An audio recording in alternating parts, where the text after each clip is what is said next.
Piti piu piu wiwiw. Magandang gabi mga boss. At ngayon magtatagalog tayo kasi meron tayong isang subscriber sa YouTube na nag-comment siya na Tagalogin. Kasi yung unang video na ginawa ko doon sa tungkol sa laway-laway, paglalaway-laway ng manok na mahirap ng gamutin, hindi niya naintindihan siguro. So ngayon mga busing, di ba nabanggit ko na sa inyo kung ano yung mga sinyalis ng manok pag nagkasakit ng NCD at foul cholera. Mga busing, ito pa, uulitin ko. Ang NCD, dapat vaccine, nakapag-vaccine lang tayo ng sisiw pa. At siguro hindi na magkakasakit yan sa future ng Newcastle disease. NCD means Newcastle disease. At ang foul cholera, ito ay bakterya naman. Whereas compare sa NCD, ang NCD ay virus. At ang virus, ayon sa na research ko, is 20 times smaller than bacteria. So ngayon mga boss, nasabi ko na nga na pag NCD ang sakit ng manok, pag nakita nyo na naglaway-laway na yung mga manok nyo at umipot na ng berde, puti, na basa, hawakan nyo, hipuin nyo yung ilalim ng kilikili at pakiramdaman. Pag medyo malamig, yun po ay Newcastle disease or NCD. Walang gamot, wala tayong, kung bibili kayo ng mga gamot mga busing para gamutin ang manok nyo, useless lang, mapapagastos lang kayo. At may posibilidad na kahit yung isa lang ang may sinyalis ng sakit na ganun, may posibilidad na yung iba naman, yung ibang manok na kahit healthy tingnan, ay infected na nung virus ng Newcastle disease.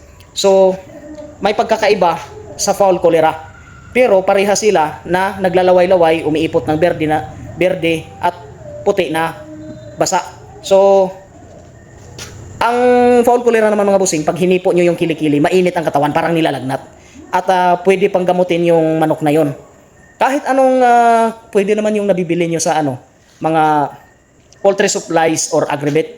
Pero meron akong i-reveal sa inyo, matagal ko nang ginagawa to. At marami namang mga manok sa akin na gumagaling. Actually mga boss, ito lang ang ginagamit ko.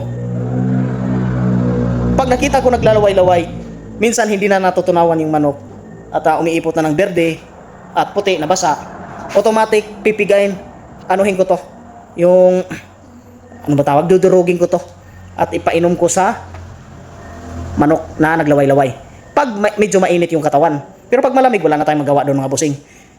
At isama ko na rin yung iba na hindi ko pa nakitaan ng sinyalis na may foul cholera sila. Ito ang ginagamit ko mga busing. At ito naman, aywan ko kung ano sa Tagalog to. Ito, sa Bisaya, hilbas. Ito, kalabo.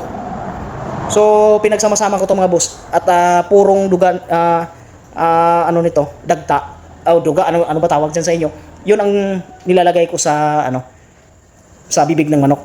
At may suggestion pa sa akin, yung isang kaibigan ko, si Boss Drake Gulubkin. Paborito niya yata si Triple J. So, isama ko daw yung serpentina. Mas maganda daw. At wala naman akong serpentina dito mga boss. Kung alam niyo yung kung anong serpentina, pwede niyo gamitin. Paghaluin niyo itong tatlo, mas maganda ang epekto nito doon sa mga manok nyo na nagkalaway-laway. So, ito mga bossing, pag meron kayo sa paligid nyo, nakakagamot na kayo ng mga manok nyo na may sakit. At minsan, kahit sa mga sisiw, pwede nyo itong ilaga at ipainom sa mga sisiw nyo para lalo na pag nagsimulang magkasakit, umaalsa yung mga balahibo. So yun lang mga busing, ang importante, ang pakay ko ngayon ay maipakita sa inyo kung ano yung herbal na ginagamit ko na pag nagkasakit yung mga manok ng laway-laway. Ito yun. So maraming salamat at God bless. Piti piu piu, wiwiw.